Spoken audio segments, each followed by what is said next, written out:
Sejam bem-vindas e bem-vindos a mais uma edição do podcast Outras Conversas. Eu sou Antônio Neri Filho, psiquiatra e professor aposentado da Faculdade de Medicina da Universidade Federal da Bahia.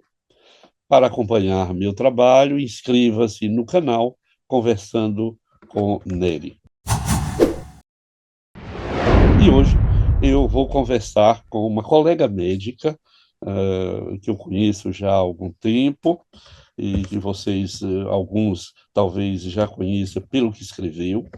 Eu não vou conversar com a médica, eu vou conversar com a escritora, Ana Marice Ladeia, que é cardiologista e é professora titular da Escola Baiana de Medicina e Saúde Pública. É doutora em Medicina Humana, pesquisadora do CNPq e escritora. Mas ela mandou me dizer que era mãe de 3 filhos. Então, Ana, quem é você antes de qualquer conversa? Pois então, né? Você falou aí a minha, digamos assim, a minha fortuna crítica acadêmica, né? Porque é a forma como a gente se apresenta normalmente no âmbito profissional, mas no âmbito pessoal, eu sou uma canceriana, chorona, sensível, do tipo mãezona mesmo. Fui uma mãe tardia, né? Eu adotei um filho aos 45 e aos 48 eu engravidei de gêmeos. E que coloco muita emoção em tudo que faço. Assim, a vida toda eu fui apaixonada por ler, tanto que quando eu era pequena eu não tinha nada para ler, eu lia até bula de remédio, servia. E a escrita faz parte da minha vida também desde esse período. Eu já na infância escrevia, fazia meus primos representarem as peças que eu escrevia, escrevia poesias. Então, assim, tenho uma ligação com a escrita desde muito cedo. Mas se perguntasse assim uma palavra para me definir, eu colocaria que é persistência. Eu sou uma pessoa extremamente persistente e outro aspecto é tudo que eu faço com amor, com paixão. Uhum. Eu não sei me envolver em questões em que isso não esteja me mobilizando completamente. Mas, Ana, por que a medicina e não a literatura? Filosofia, literatura. Então, meu pai, na verdade, quando via esses meus dons para a escrita, ele disse que eu poderia ter feito jornalista, ou ter feito jornalismo. Uhum. E teve algum momento que isso passou pela minha cabeça. Só que na minha família, minha irmã já era da área de saúde, era enfermeira, meu irmão estudava medicina, e uma das possibilidades que eu vislumbrava era também a medicina. E aí eu devo confessar que eu era uma estudante muito CDF. Então, eu você sabe, né, que quem vem do interior tem que ser médico, advogado, engenheiro, né? Quem nasce no interior tem essas coisas. Uhum. Você tem que mostrar, de certa forma, ao pai e à mãe que você está fazendo valer o esforço que Uhum. eles fazem para lhe fazer estudar. E como também eu gostava muito das áreas relacionadas à área de medicina, daí eu decidi para fazer medicina e foi uma escolha feliz. Eu sou uma médica que me sinto feliz fazendo o que eu faço. Depois, com o casamento com a medicina, veio também a professora, que também é algo que eu faço com muito prazer e muita paixão, porque, assim, para mim é um grande prêmio quando eu vejo que alguém que eu ensinei, seja na graduação ou seja na pós-graduação, está seguindo adiante, está conquistando espaço, e eu sei que eu contribuí um pouco naquela formação. Mas a medicina não está muito distante da literatura, não é? Bons médicos são bons escritores. Guimarães Rosa era médico. Nós temos médicos que escreveram coisas extraordinárias, médicos brasileiros, médicos não brasileiros. Então, a medicina está muito próxima. Aliás, uma linha que se tem seguido, eu não sei se você tem acompanhado, é a utilização da literatura como remédio. É o professor Dante, de São Paulo, Dante Galian, que diz isso. escrever um livro, a literatura como remédio, ele não diz como tratamento. Então, eu acho que a medicina e a literatura não estão muito distantes. Então, você começa pela literatura, vai para a medicina e volta à literatura, porque você publica seu primeiro livro mais recentemente, não foi isso? Eu publiquei meu primeiro livro, na verdade, eu fiz o lançamento em 2023, no começo de 2022, digo. E, na verdade, esse livro era para ser um presente para mim para os meus 60 anos, que eu fiz 60 Uhum. anos em 2021. E era o período da pandemia. E aí eu disse assim, bom, 60 anos é um marco na nossa vida, de toda forma. E eu não poderia viajar, não poderia fazer uma grande festa para ter as pessoas que eu gosto ao meu redor. Eu disse, eu vou escrever um livro. Eu vou escrever um livro falando de mulheres e especialmente para as mulheres. Então, nesse sentido, eu comecei a escrever Do Amor e do Amar, que são contos baseados em histórias reais, de depoimentos que eu recebi de mulheres, e nesses depoimentos eu falo de superação, de relacionamento, de frustração, de preconceito, e que cada mulher pode se ver um pouco naquelas histórias. Mas assim, eu digo que a escrita nunca se afastou de mim. Durante o período todo que eu não escrevia para publicar poesias, contos ou romances, eu escrevia de uma forma menos regular, mas escrevia uma poesia aqui ou ali. Mas eu estava escrevendo outras coisas, eu estava escrevendo teses, eu estava escrevendo artigos, eu estava publicando. Então, assim, eram escritas diferentes, mas eram escritas. E você falou aí algo importante da literatura como cura.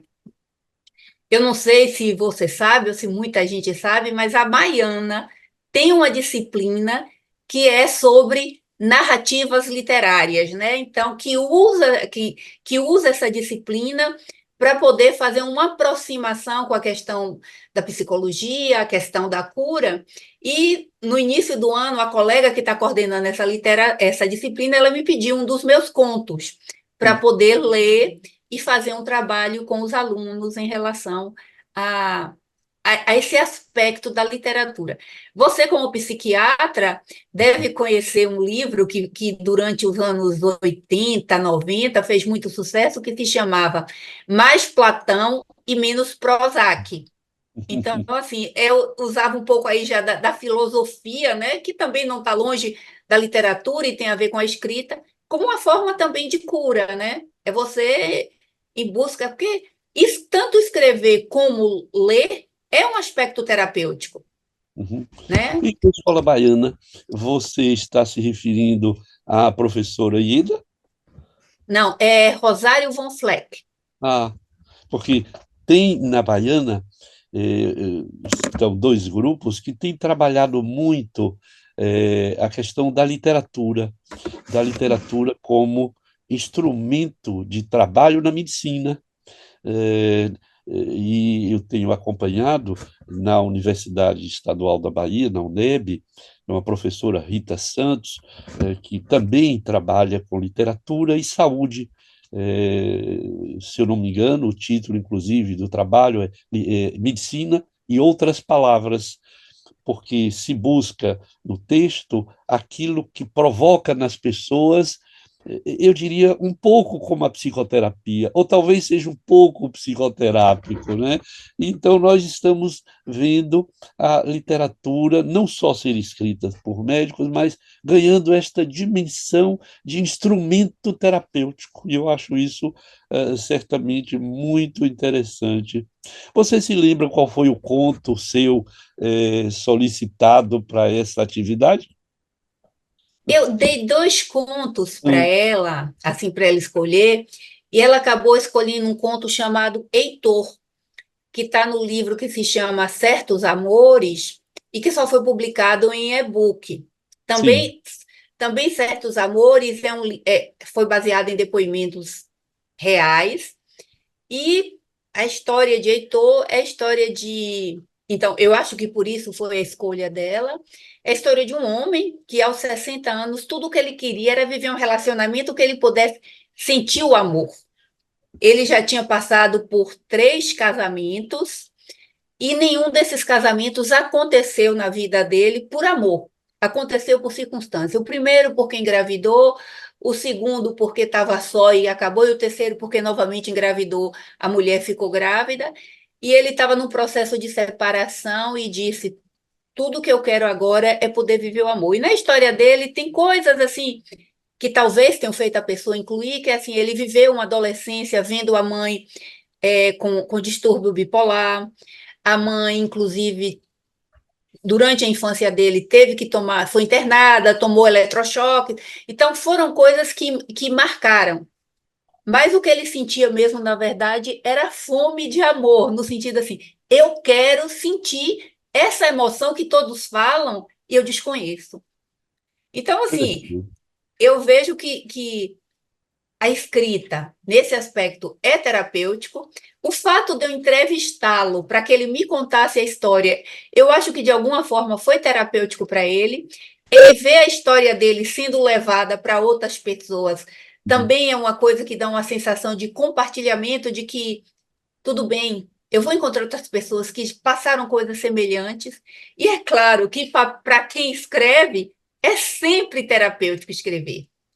Eu nunca escrevo uma história que, por mais que eu ouça o depoimento real de uma pessoa, em que naquela história não esteja um pouco de Ana Marice, nem que Sim. seja a forma de Ana Marice escrever, a forma de Ana Marice contar essa história. Então, eu acho que Uhum. a literatura tem tudo a ver com cura, com terapia, e sei que na prática da psicanálise, da psicologia, muitas vezes você pede, anote o que você sonhou, anote o que você pensou, escreva, escreva. Ele encontrou o amor, Ana? Olha, até o momento que eu tenho falado com ele, porque é uma pessoa que foi do meu círculo de amizades do tempo do Uhum. Vieira, não, Uhum. entendeu? Mas está Mas buscando. tá buscando, e tem outros amores, né? Tem os Sim. filhos, tem a conquista dos filhos, então. Mas não é esse tipo de amor que ele gostaria de sentir, na verdade, não. Talvez dê um outro conto quando ele lhe telefonar para dizer que encontrou o amor, talvez.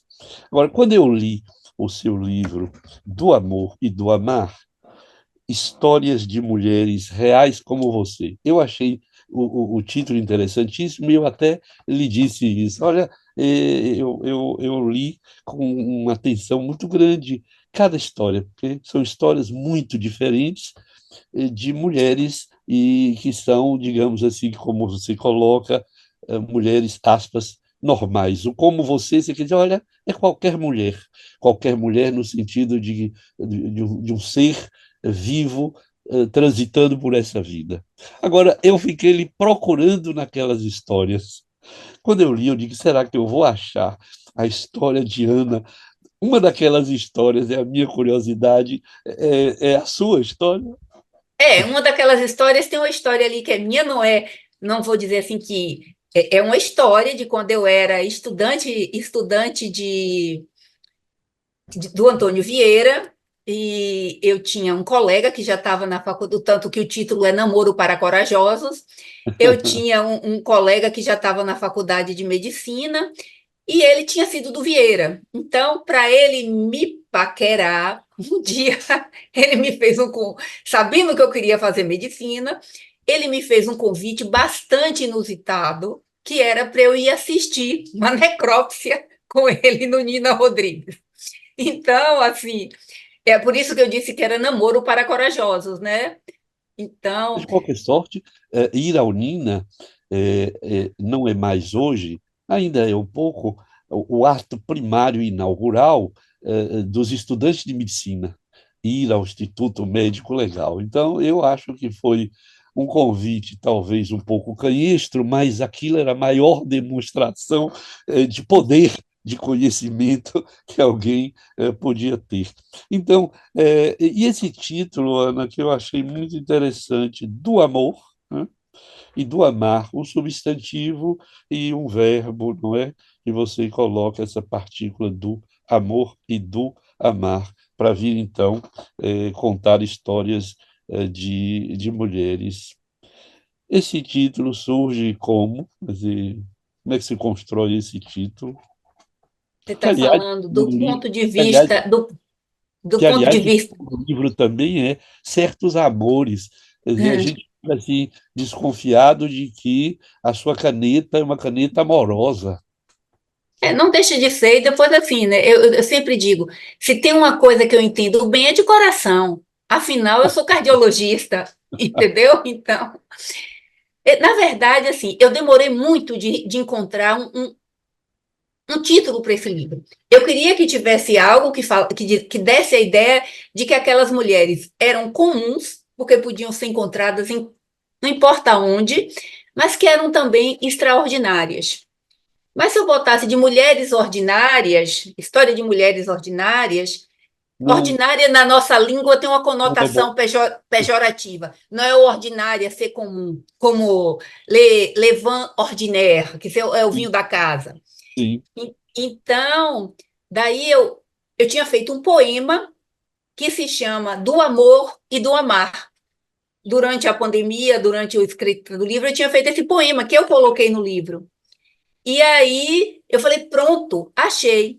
Vai ser do amor e do amar, porque fala de relacionamentos e fala do amor em si como um símbolo, um significado, e fala do amor, do amar, como ato, né? Porque as pessoas amam de diversas formas, mas o sentimento não deixa de ser o amor.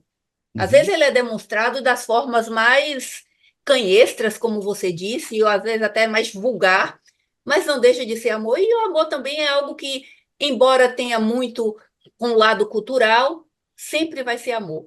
E aí eu disse, pronto, se eu botar Sim. de histórias reais como você, fechou. É Bom, claro que a gente sempre recebe críticas. É um título longo, as pessoas não vão entender, vai ser difícil falar do amor e do amar, mas eu sou principiante. eu não sou editor, mas eu discutiria com qualquer editor que não há um título melhor para esse livro seu do que Do Amor e do Amar. Aliás, esse livro está traduzido para o espanhol com esse título, Del Amor y el Amar. Eles Sim. talvez tenham retirado o Histórias de Não, Mulheres, não, não. mas mantiveram. Eles iriam retirar. E aí eu disse para a editora: não, eu faço questão que mantenha. Para mim, o que vai chamar a atenção de uma mulher para ler é o fato de ser histórias de mulheres reais como você, que está traduzido ao pé da letra. Eles mantiveram. Uhum. Ô, Ana, você é cardiologista, os franceses têm uma expressão interessante que diz par cœur, significa decorado. Em português nós dizemos, você decorou, você tem esta poesia decorada, e os franceses usam essa expressão tão bonita que é par cœur, quer dizer, por coração. Então, você é cardiologista, e eu lhe perguntaria, essa poesia que dá origem a esse título do livro. Você a tem par cœur? Você é Nem capaz par cœur, de nem by dizê-la heart, porque ou de ler, eu posso lê-la, mas por favor? eu digo assim, a coisa mais estranha é você não saber de cor as suas próprias poesias, né? Porque a gente não repete as poesias o tempo todo, diferente de alguém que canta, que está Sim. sempre apresentando, entendeu? Então eu posso ler. Ah, por favor. Do amor e do amar. Do amor e do amar, há de se dizer, há de se escutar. Amar o tempo, futuro e o presente. O que se sente? A mente, a mentira e o que desmente. Amar o manso, o cruel e o inconsequente. Amar a uva, o vinho, o trigo, o pão, o fruto e a semente. Amar o amargo, o doce e o medo que há no amar de tanta gente. Interessante. É esse o amar que você associa ao amor. Foi esse livro que esteve finalista, num, se não me engano, em 2023, num prêmio que você estava concorrendo? assim, em 2000, final de 2022, um conto que foi para uma antologia, foi finalista, um dos meus contos, numa antologia chamada Contos de uma Mulher Só. É um conto que é uma antologia na qual só participam mulheres. E é um conto que se chama Flor de Mandacaru e que foi inspirado também numa história real, embora dessa pessoa eu tenha colhido o depoimento de uma forma assim indireta. Porque os meus lançamentos, eu sempre os faço vinculado a uma causa social. Eu sempre compartilho a minha renda com alguma instituição. Então, esse primeiro lançamento que eu fiz no dia do aniversário da minha mãe, no meu interior, em Caetité, eu compartilhei a renda do lançamento com uma senhora que coordena um centro que dá apoio a crianças que vivem na rua. Se chama o Projeto Flor. E essa senhora, ela estava vindo de um estado para o outro, no estado do Nordeste, e com os filhos dela. E teve um acidente de carro e ela perdeu os filhos nesse carro que ela estava. Então, ela transformou um pouco a dor, o sofrimento, em algo positivo. Ela começou a acolher outras crianças. E aí eu fiz a doação da renda em Caetité para isso. Entendeu? Então, é um conto.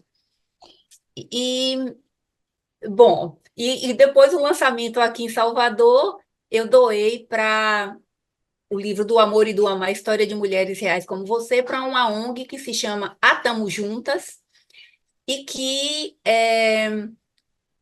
apoia e acolhe mulheres que passaram por violência doméstica. No meu livro tem conto que fala de violência doméstica. Então, assim, eu a escrita para mim é algo extremamente prazeroso, mas por enquanto, espero que um dia ocorra, mas se não ocorrer, não tem problema, não paga meus boletos. Então, eu acho que a minha contribuição social é algo também importante e que pode fazer um pouco de diferença para os outros. De repente, o que eu dei da minha doação, a moça do Atamos Juntos falou, doutora, às vezes aqui a gente não tem R$ 50 para dar a uma mulher dessa para poder descer, fazer um lanche e depois pegar um táxi para ir para casa. E Uhum. assim, eu acho que quando você é mulher, eu digo, uma mulher não existe sem outra, entendeu? Você tem que estar ali dando a mão. Afinal, todos nós, homens e mulheres, viemos de uma mulher, né? Eu Claro que vou, viemos. sim. Não, eu digo assim, não tô colocando aqui a coisa da exclusividade, só mulher. Mas assim, a primeira relação física, emocional de qualquer ser humano é a mãe, uma mulher. Eu defendo que há coisas que só a mulher é capaz de fazer. Algumas pessoas dizem, mas isso é um ato machista, uma fala machista. Eu digo, não sei, talvez eu seja um machista que não se reconhece ainda. Porque eu recentemente participei de uma atividade de uma sobrinha querida, Tayane Requião, e ela trabalha com crianças autistas. E eu verifiquei que na clínica que ela coordena só tem mulheres. E eu disse: homens não sabem, não têm competência para cuidar. A maioria, aqui eu estou generalizando, a maioria não tem competência para fazer esse trabalho. Então, nessa clínica, trabalham só mulheres. Então, eu acho que a mulher compreende isto melhor do que os homens. A criança autista, a criança com microcéfala. Eu tenho verificado, por exemplo, que os homens, os pais, não cuidam dos seus filhos microcéfalos. Todas as crianças microcéfalas que eu cuidei eram trazidas pelas mães. Então, Ana, eu acho que não é à toa que você faz o seu livro com histórias de mulheres e que agora você faz também histórias com homens. Aí eu vou me reservar a dizer que talvez você compreenda os homens de um modo diferente do que você compreende as mulheres. Mas eu acho que isso é um debate para se fazer numa conversa, num congresso de literatura sobre mulheres que escrevem sobre homens e sobre mulheres, e o inverso, homens que possam escrever sobre mulheres. Mas e o segundo livro, que tem também o amor como título, né? Certos Amores. Quer dizer, no primeiro é do amar, do amor e do amar, e no segundo, certos amores. O certos aí indica que você está fazendo escolhas, é isso? Não, na verdade, esses certos aí não é certos no sentido de que certos é no sentido meio aleatório, de que existem amores e amores, entendeu? Sim. Então, na verdade, são quatro contos, e esse Certos Amores só tem e-book. Ele ficou como best-seller na Amazon durante 2 dias, como histórias reais, né? Histórias reais.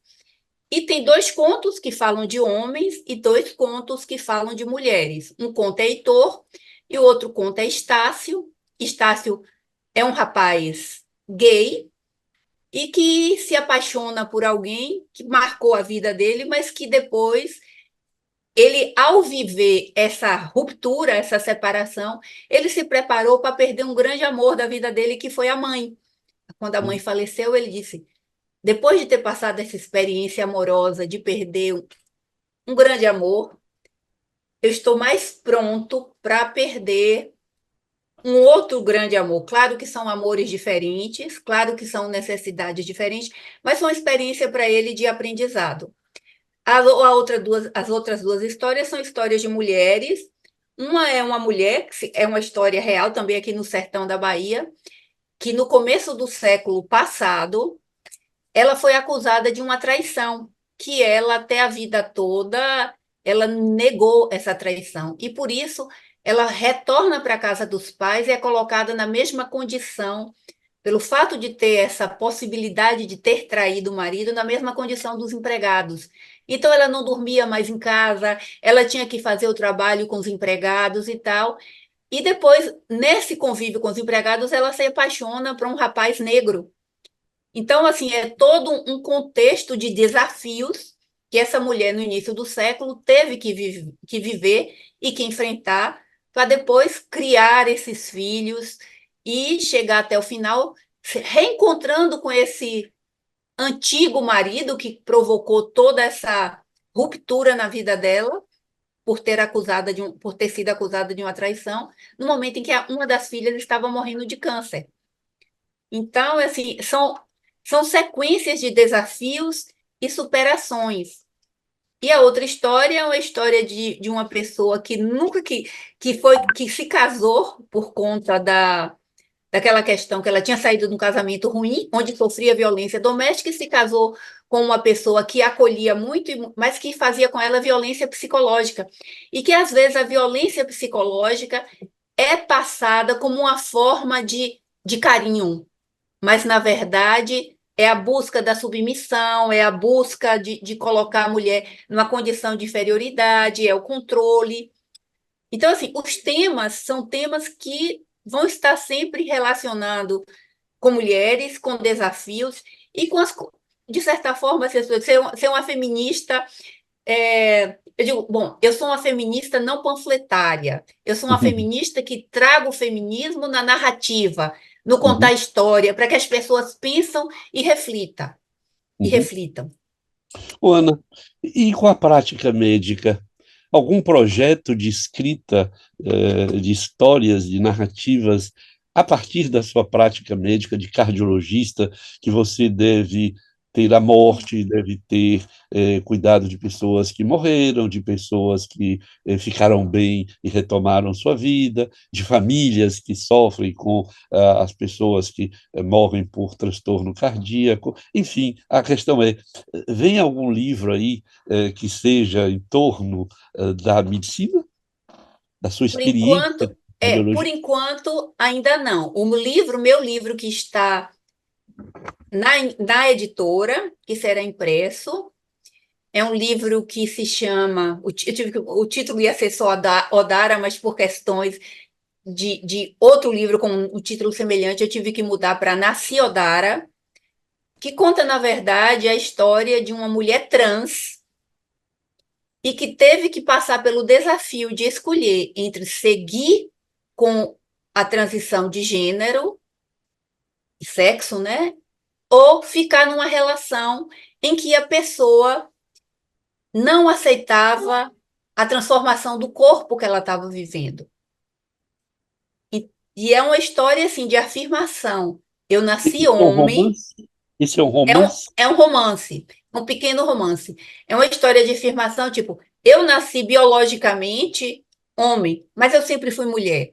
E a gente sabe que ser mulher não é uma questão unicamente de genes ou uma questão de órgãos sexuais, é uma construção psíquica, social, de certa forma tem um aspecto cultural também, né? Porque, por exemplo, quando a gente pensa em Chica Manicongo, né, que foi a primeira travesti brasileira não indígena e que fala, ela vivia na África e lá na África ela tinha o mesmo comportamento de uma mulher travesti, ou de uma travesti, se vestia como, ela tinha as mesmas atitudes, mas lá ela era aceita, ela era aceita nisso e consideravam isso até uma espécie de realeza. Hum. E quando ela vem para Salvador, para o Brasil, né, obrigavam que ela se chamasse Francisco, que ela não deixavam que ela vestisse as roupas como vestia lá na África, as saias, e ela resistiu e foi adiante. Então, aí que eu falo que também tem um pouco de construção cultural, porque para algumas culturas isso é aceito de uma forma mais fácil ou menos difícil do que na cultura ocidental, embora a gente já esteja vendo muita melhoria nesse sentido. Mas ainda existe muito preconceito e muita dificuldade dessas pessoas se inserirem e ser aceitas como são. Então, esse romance, ele sairá. Sairá, em breve já está na editora, Uhum. entendeu? E mais uma vez o lançamento vai ser engajado com alguma causa relacionada. Então, eu vou aproveitar e lhe dizer que, quem sabe, no futuro, você possa fazer o lançamento de um dos seus livros, quem sabe, de histórias que você deve recolher na sua prática médica, ali na igrejinha de Santana. Nós Sim, estamos trabalhando um grupo para transformar aquele espaço num espaço de arte, cultura e saúde. Então, eu vou torcer para que esse livro que eu estou lhe sugerindo, histórias que você possa escrever a partir da sua experiência como professora e como cardiologista, possa ser, quem sabe, lançada breve na Igrejinha de Santana. ou Se então outro livro que já está sendo impresso, quanto que a igrejinha fica pronta? A igrejinha, nós estamos trabalhando para que o poder público de Salvador reconheça que aquele monumento não pode continuar fechado e abandonado como ele está. Então, eu penso que no ano que vem, a igrejinha, em 2025, ela vai estar com suas portas abertas para que a gente possa lançar livros, te Fazer dando saraus. fazer saraus, e aí eu espero que você possa apresentar um dos seus futuros livros lá na Igrejinha de Santana. Mas eu sei também que você participa de um grupo de aficionados de pessoa, que tem o título dos Desassossegados em Pessoa. Então, esse Desassossegados em Pessoa é o desassossego de cada um que fica dito por Conceição Andrade, também escritora e poeta, fica dito nesse intervalo aí interessante que o desassossego é de pessoa, mas é também de cada pessoa que participa. E você é uma das desassossegadas. Então, eu ia lhe perguntar, mas você já respondeu, quais são os seus projetos imediatos enquanto escritora. Então, eu estou vendo que você tem, se não um, dois livros já em andamento que serão lançados brevemente e nós esperamos lhe encontrar e ler os seus textos, que são, eu diria a você, o que eu gostei muito da sua escrita é que é uma escrita extremamente humana, no sentido mais próprio. Um livro escrito por uma pessoa humana sobre humanos. mas nem todo livro é humano. Tem uma escrita humana, como eu acho que você traz, quando conta a história de cada pessoa. E a gente se emociona com uma, ri com outra. Eu fiquei curioso com outras histórias, mas eu achei, sobretudo, uma escrita muito humana, muito voltada e preocupada para o humano na sua humanidade. Então, eu acho que isso é uma coisa interessante que eu queria lhe dizer. E como eu termino sempre minhas conversas, lendo uma poesia em agradecimento ao tempo que o meu entrevistado me dedica, e claro, você terá a possibilidade agora também de concluir. Eu escolhi a poesia de uma pessoa que você conhece, que é médica, pediatra, Luciana Silva, que é baiana, e que Sim. participa dos Desassossegados e que escreveu esse livro interessantíssimo de poesia, que é Outra Vez Viajar. E eu procurava uma poesia para você e encontrei, pelo título, a seguinte: Mulher, Moça, Menina. A moça olha a vitrine fascinada e se abstrai. Conhece, reconhece e desconhece a sensação do sonho entre as marcas, as olheiras e as rugas, da mulher que amadurece e desabrocha, da mulher que morre e insiste em renascer, que cai e insiste em levantar, que é submetida e se rebela, que se impregna e luta para se desfazer do sonho, das brincadeiras, da dor e das perversidades humanas. Essa é a poesia de Luciana Silva, que tem esse título, Mulher, Moça e Menina, que eu achei que cabia lhe oferecer em função do seu livro do amor e do amar. Não sei o que você pensa. Não, obrigada. A poesia tem tudo a ver, porque assim, a mulher de hoje de certa forma, é a mesma moça de 30 anos atrás, e a menina de 60, não digo com dor, mas de 55 anos atrás, né? Porque assim, a gente não é uma mulher, um adulto, sem que a gente traga todo aquele fio que a gente conduziu a vida toda, né? Quando o fio se parte, a gente está perdendo a identidade. Então, eu acho que tem tudo a ver, porque assim, a escrita, principalmente no que se refere à escrita, a escrita foi parte da minha vida, sempre continua sendo, com hiatos, claro, nesses hiatos teve formação profissional, teve filhos, teve ensinar, que é uma demanda muito grande. Então, assim, agora que eu já, teoricamente, construí minha fortuna crítica como profissional na área médica, vou começar a reforçar minha fortuna crítica como escritora. Ana, eu acho que Marice é uma soma de Maria com Alice, mas pode não ser. Na verdade, assim, esse nome, se foi Soma, eu não sei.